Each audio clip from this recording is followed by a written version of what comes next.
Hello everyone, welcome to my channel Embrace the Knowledge. Here I brought the new poem for you that is from NCERT book itself. Class 9 के students से ध्यान से सुन ले। Wind chapter में से आपको यहाँ पर आपका सारा सिलेबस का मिल जाएगा study materials as well as आपको जो भी चैप्टर्स या पोएम है उसका डिटेल, उसका डिस्क्रिप्शन यहाँ पर आपको सब कुछ समझाया जाएगा और किस तरीके से आपको आंसर भी लिखने हैं वो चीज़ भी डिटेल में दे दिया जाएगा।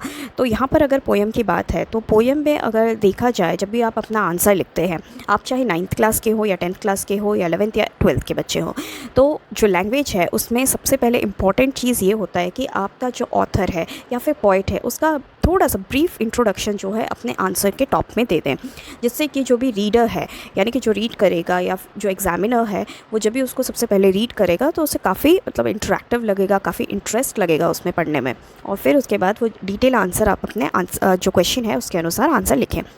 तो ये था आपके लिए आज का इम्पॉर्टेंट थिंग, जो कि किस तरीके से आपको आंसर लिखना चाहिए अपने लैंग्वेज के लिए। तो सबसे पहले आइए जान लेते हैं इसके पोइट के बारे में। थोड़ा पोइट का डिटेल, अब जैसे मैंने बताया था, वो थोड़ा लिखना बहुत ज़रूरी हो जाता है। आप चाहें तो मैं आपको नोट्स भी जो है अपने डिस्क्रिप्शन बॉक्स में दे दूँगी, वहाँ पर आप जो है उसे डाउनलोड करके पढ़ भी सकते हैं। तो सबसे पहले यहाँ स्टार्ट करने से पहले आप मेरे चैनल को सब्सक्राइब भी कर दीजिएगा, लाइक और शेयर भी कर दीजिएगा, ताकि मैं आपको नोटिफिकेशन जाता रहे और आपको अपने सिलेबस के अनुसार जो है वो नए नए नोटिफिकेशन के अनुसार जो है आप अपने आगे की पढ़ाई कर सके, जो कि ईजी हो आपके लिए।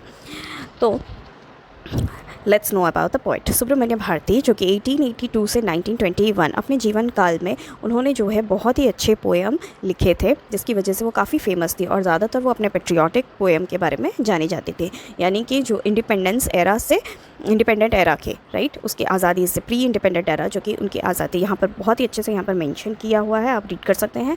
प्री इंडिपेंडेंट एरा यानी कि इंडिपेंडेंस से पहले के लाइफ के बारे में, जो ह्यूमन लाइफ, उनकी मेंटालिटी कैसे रहती थी और वो फ्रीडम कहाँ से चाहते, मतलब not only physically but they mentally want freedom in their life. So उसके बारे में अपने पोएम में ज़्यादा वो मेंशन किया करते थे। लेकिन इस पोएम को जो है, जो विंड पोएम है, वो कन्वर्ट किया गया ए के रामानुजन के द्वारा। वो भी काफ़ी प्रसिद्ध पोइट थे, Kannada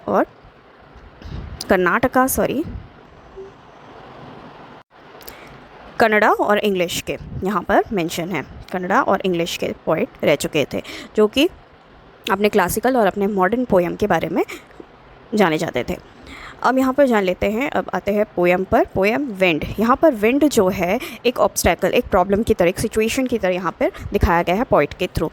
first line, look it over here, first line में यहाँ पर लिखा गया है विंड कम सॉफ्टली। जो विंड है यहाँ पे हवा, किससे रिक्वेस्ट किया जा रहा है? जो पोइट है वो हवा से रिक्वेस्ट कर रहे हैं कि आप जो है वो सॉफ्टली आएँ, यानी आराम से आएँ।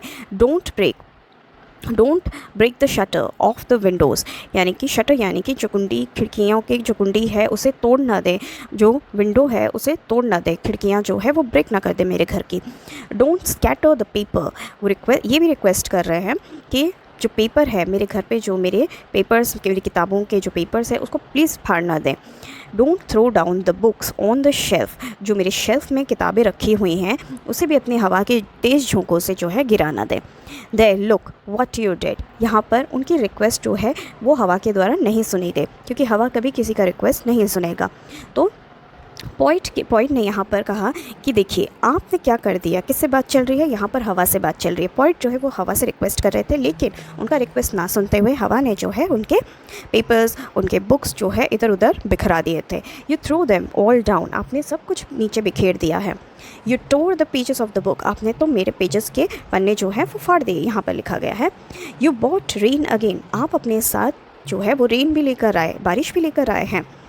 यू आर वेरी क्लेवर, किसे कहा जा रहा है? You are very clever. यहाँ पर जो मैंने येलो मार्क्स से हाईलाइट किया हुआ है, यू आर वेरी क्लेवर, जो कि कहा जा रहा है हवा को कि आप बहुत ही चालाक है। At poking fun at weakling, आपने पोकिंग का मतलब होता है कि देखिए आपने जो है मस्ती मजाक में जो है, फन में ही जो है ये क्या सब कर दिया, अपने वीकलिंग यानी कि हम कमज़ोर चीज़ों को जो है वो बिखेर दिया है आपने। ज़रा देखिए, frail crumbling houses, what is the meaning of frail यानी कि कमज़ोर बना देना, वीक बना देना।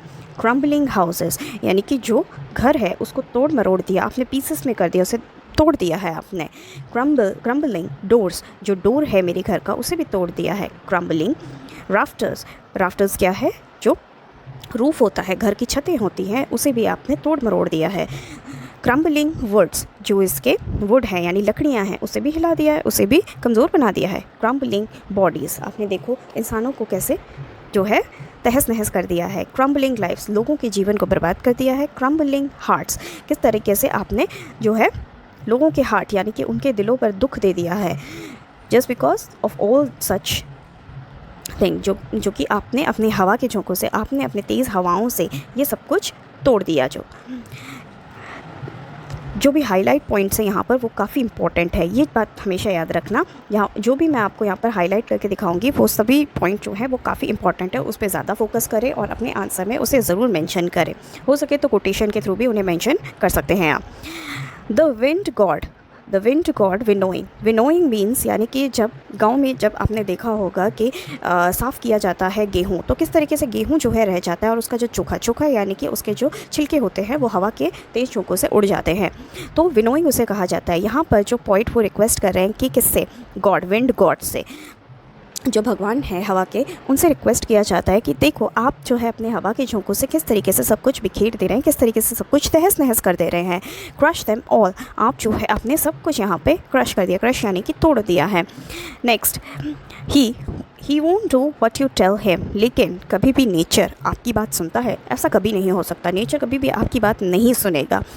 ही वोंट, सो वहाँ पर भी विंड ने जो है, विंड गॉड जिन्हें कहा गया है पॉइंट के द्वारा, उन्होंने उनकी बात को नहीं सुना। So come let's build strong homes, तो आइए यहाँ पर हम बनाते हैं मिलकर एक मजबूत घर। तो यहाँ पर जो है ह्यूमन को कहा जा रहा है, पॉइंट के द्वारा ह्यूमन को यहाँ पर कहा जा रहा है कि जब भी तुम्हारे जीवन में कोई ऑब्स्टैकल्स, कोई प्रॉब्लम्स, कुछ भी आ रहा हो, कोई सिचुएशन ऐसा आ रहा हो, तो हमें क्या करना चाहिए, उस सिचुएशन को हैंडल करने के लिए अपने जो है अपने आप को स्ट्रॉन्ग बनाना है। ये नहीं कि अपने आप को कमज़ोर करके रखें और उसी के साथ ही हम भी बह जाएं, बट नहीं, उस सिचुएशन में आपको अपने बॉडी, अपने माइंड को जो है वो स्ट्रॉन्ग करना है और इस तरीके से जो है आप अपने प्रॉब्लम्स को अपना फ्रेंड बना सकते हैं। तो यहाँ पर पॉइंट ने बहुत ही अच्छे से बताया है इस बात को। It's build strong home, let's build, चलो बनाते हैं एक मजबूत घर। Let's join the doors firmly, आओ हम अपने घर की जो दीवार है उसे भी एकदम स्ट्रॉन्ग बना दें, उसे भी अच्छे से जोड़ दें। Practice to firm the body, अपने जो बॉडी है, अपने जो शरीर है उसको मजबूत, उसको अच्छा गुड स्ट्रेंथ दे, उसको मजबूत करके रखें। Make the heart steadfast, make the heart steadfast mean make it loyal, make the trustworthy, right, and make your body and heart very stronger that you can face your problems by yourself, अपने आप अपने problems को जो है वो face कर सके। Do this, इसे करके देखिए। And the wind will be friends with us, और इस तरीके से जो है विंड जो है वो आपका दोस्त बन जाएगा, ज़रूर आपके प्रॉब्लम्स जो हैं वो आपके दोस्त बन जाएंगे। तो विंड को जो है यहाँ पे पोएट ने बहुत ही अच्छे तरीके से जो है बताया है कि वो हमारे ऑब्स्टैकल्स है, ऑब्स्टैकल्स यानी हमारे प्रॉब्लम्स है लाइफ के, जो डे टू डे लाइफ में आते ही हैं, और हर इंसान के अपने अपने प्रॉब्लम होते ही हैं। ऐसा नहीं है कि कोई भी इंसान जो है वो बहुत ही सुखी रह रहा है या फिर बहुत ही दुखी रह रहा है। सबकी लाइफ जो है बैलेंस करने के लिए भगवान ने जो है उन्हें कहीं पर सुख और कहीं पर दुख दिया हुआ है।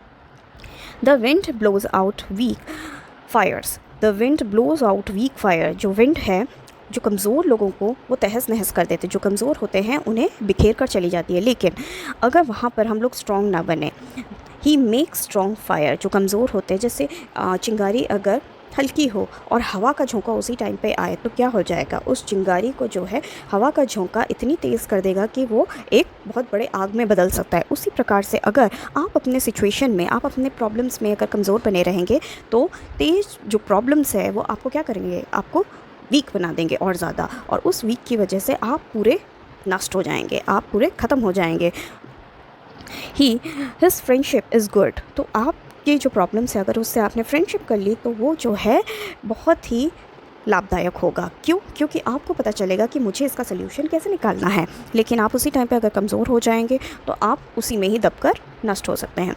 We praise him every day, आपको अपने सिचुएशन, जो भी सिचुएशन उसको हैंडल करने के लिए उसकी तारीफ़ करनी। ये मुझे प्रॉब्लम आया है, don't take it negative, go positive, कि मैं इसका सल्यूशन निकाल कर रहूँगा और मैं इसे कैसे भी जो है सॉल्व करके रहूँगा। तो उस प्रॉब्लम को अपने सल्यूशन जो है उस प्रॉब्लम्स के सल्यूशन को जो है अपने आप हमें किस तरीके से बनाना है, ये खुद पर हमें भरोसा होना चाहिए। सबसे पहली बात है you have to believe on yourself. तो पॉइंट जो है यहाँ पर इस पोएम के थ्रू ये मोरल देना चाहते हैं कि जब भी कोई प्रॉब्लम सिचुएशन आए तो आप अपने आप को उससे पहले तैयार करके रखें।